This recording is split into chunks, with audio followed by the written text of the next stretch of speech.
जाऊया लाईव्ह. आता लीलावती हॉस्पिटलचे जे डॉक्टर्स आहेत ते या संदर्भातली माहिती देत आहेत. थेट आपण जाऊया, जाणून घेऊया त्यांचं काय म्हणणं आहे या संदर्भात. सर थोड़ा पुढे या.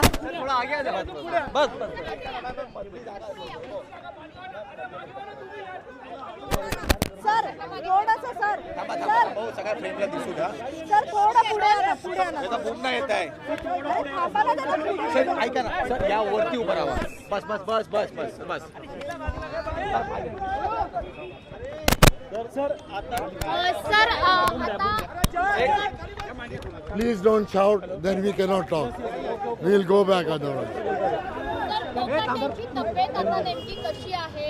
कोकाटेंवरती हृदयाशी संबंधित कोणती शस्त्रक्रिया केली जाणार आहे का? वैभव हा तो वैभव. कोकाटे साहेब परवाच्या दिवशी ॲडमिट झाले. ते लीलावती कॅज्युअल्टीमध्ये आले होते. वेळ होता 2:15 वाजले होते.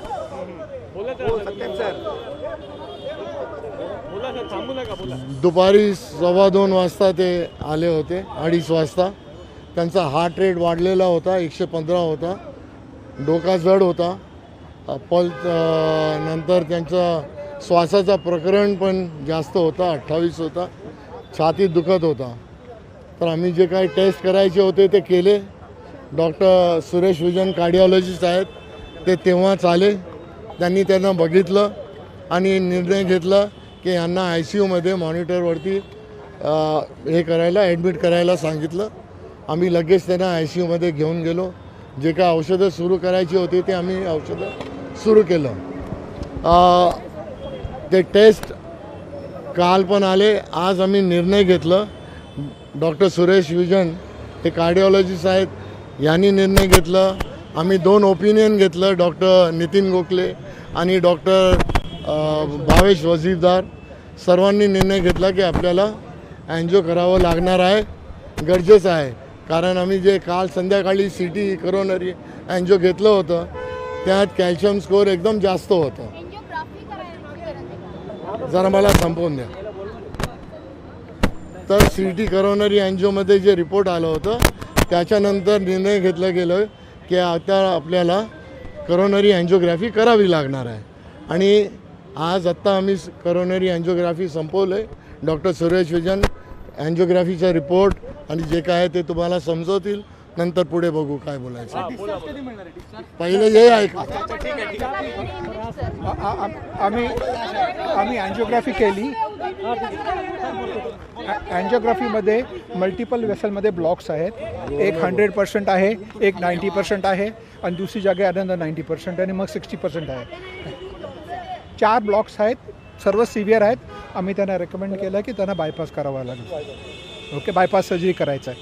त्यांचं मन नाही, पण ते विचार करतील, मग आम्हाला सांगतील, मग आपण अरेंज करूया. साधारण ही बायपास सर्जरी किती अर्जंटली करावी लागते? जितका त्यांना त्रास झालेला, त्यांना अनस्टेबल अंजायना होता, जितकं लवकर केलं तितकं बरं.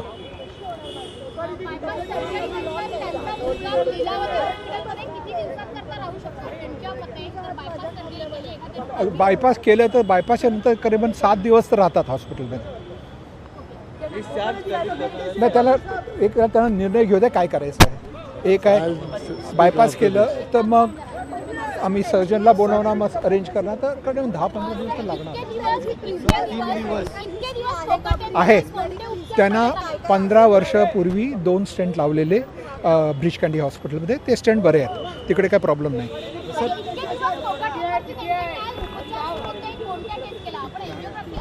काय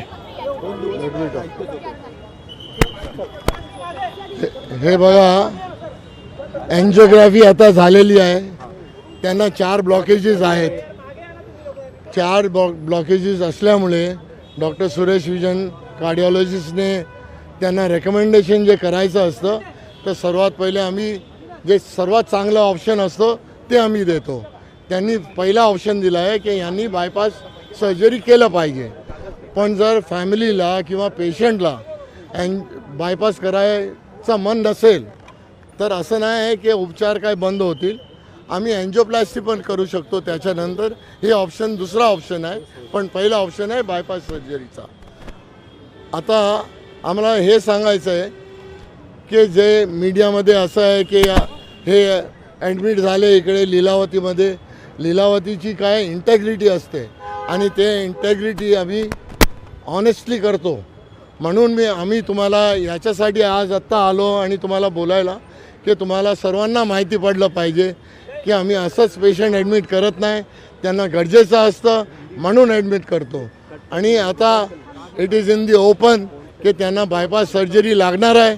जर त्यांना बायपास सर्जरी करायची मन नसला तर मग डॉक्टर सुरेश विजन अँजिओप्लास्टी करतील. ते पण जास्त करून ते 2 स्टेजमध्ये. So now I have spoken in Marathi. We'll speak in Hindi. आप जरा रुकेंगे? आप ही बात करेंगे, दूसरों को तो बात करने दो ना. अच्छा, अभी जो भी पूछना है इनसे पूछो कार्डिया के बारे में. आप बैकग्राउंड दे दो. 2 दिन पहले आए थे, क्या हुआ है, कितना ब्लॉकेज है, क्या ऑप्शन दिए? 2 दिन से उनके ऊपर क्या ट्रीटमेंट हुआ? अच्छा, 2 दिन पहले लीलावती के कैजुअलिटी में आए. उनको सांस लग रही थी. उनका ब्लड प्रेशर काफ़ी हाई था. 220 ब्लड प्रेशर था. उनका हार्ट रेट 115 था. रेस्पिरेटरी रेट 28 था. ऑक्सीजन 98% था. और उनको सीवियर हेडेक हो रहा था. तो हमने इमीडिएटली ईसीजी निकालना था. जो टेस्ट करने थे सब कर लिए. उसके बाद डॉक्टर सुरेश विजन ने आके उनको देखा. हम लोग ने निर्णय ले लिया कि एक्यूट कोरोनरी सिंड्रोम है और एक्सेलरेटेड हाइपरटेंशन है, जिसके वजह से हम लोगों ने उनको आईसीयू में शिफ्ट किया. आईसीयू में शिफ्ट होने के बाद डॉक्टर सुरेश विजन ने जो मुझे टेस्ट करवाने थे वो करवा लिए. उसके बाद जो दवाइयाँ देनी थी वो भी दवाइयाँ शुरू की. फिर उन्होंने कार्डियोलाइसिस होने की वजह से उन्होंने जो टेस्ट करवाए वो डॉक्टर सुरेश विजन खुद बताएंगे आपको. देखो, जब वो आए थे उनके ब्लड टेस्ट किए थे. ट्रोपोनिन जो कार्डियक टेस्ट है वो स्लाइटली एलिवेटेड था. कार्डियोग्राम में थोड़े से चेंजेस थे, इसलिए हमने उनको आईसीयू में एडमिट करके उनको इंट्रावेनस ट्रीटमेंट चालू किया और उससे वो सेटल हो गए. फिर हमने 2D एको किया जो कि नॉर्मल था. और फिर बोला कि ये सब हुआ है, स्टेंट लगे हैं, तो एक CT एंजियो करके देखा है. CT एंजियो में हमको रिपोर्ट्स आई कि ब्लॉक्स हैं, कैल्शियम स्कोर बहुत हाई है, इसलिए हमने आज उनकी एंजियोग्राफी की है. आज की एंजियोग्राफी में जैसे मैंने बताया 4 ब्लॉक्स हैं. उसमें से एक 100% है, 2 90% है और एक 70% है. इसलिए मेरी राय रही है उनको कि आप बाईपास कराइए. अब वो कराने में इतना इंटरेस्ट नहीं रखते, विच इज़ चॉइस. बट मैंने कहा कि आप सोचिए, विचार करो फैमिली के साथ, फिर हमें बताइए क्या करना है. अकॉर्डिंगली फिर हम प्लान करके उनका बाईपास या एंजियोप्लास्टी जो करना है करेंगे. भी आपसे बात कुछ हुई है सर आपको? हाँ, अभी हम आपको उनको देंगे सब डिटेल, तो देन दे कैन टेक आप लोग इतने उतावले थे कि हमको किसी से बात करने को दिया ही नहीं, तो हम पुलिस को दे देंगे इन्फॉर्मेशन.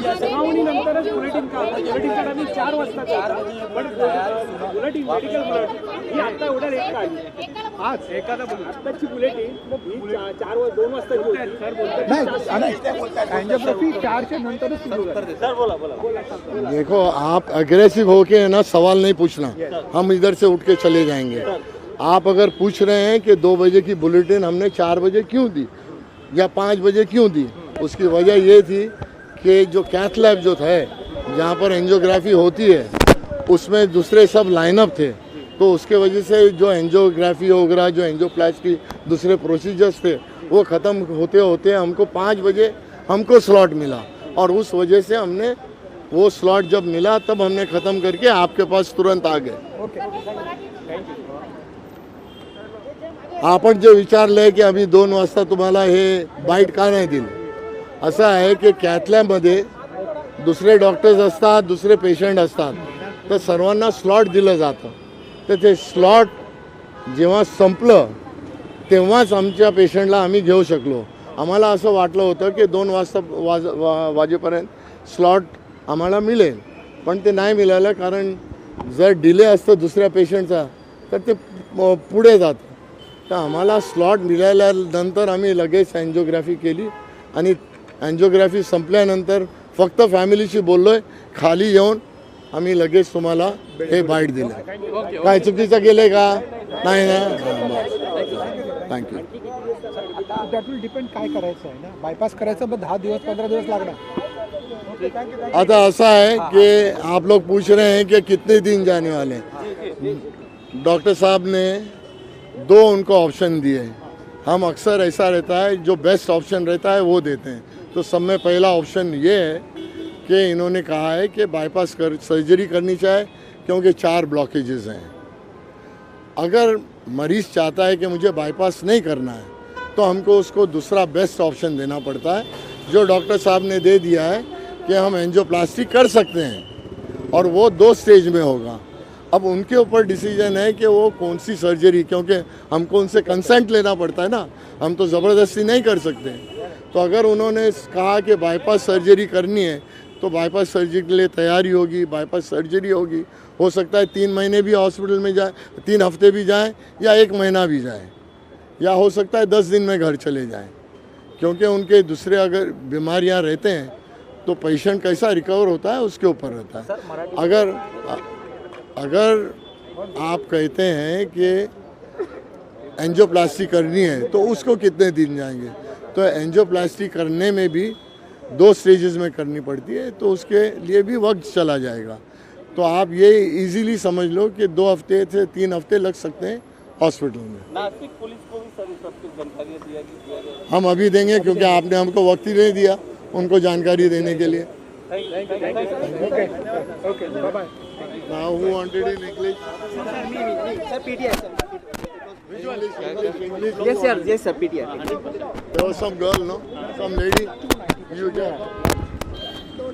काय म्हणाले No. नो नो सर अरे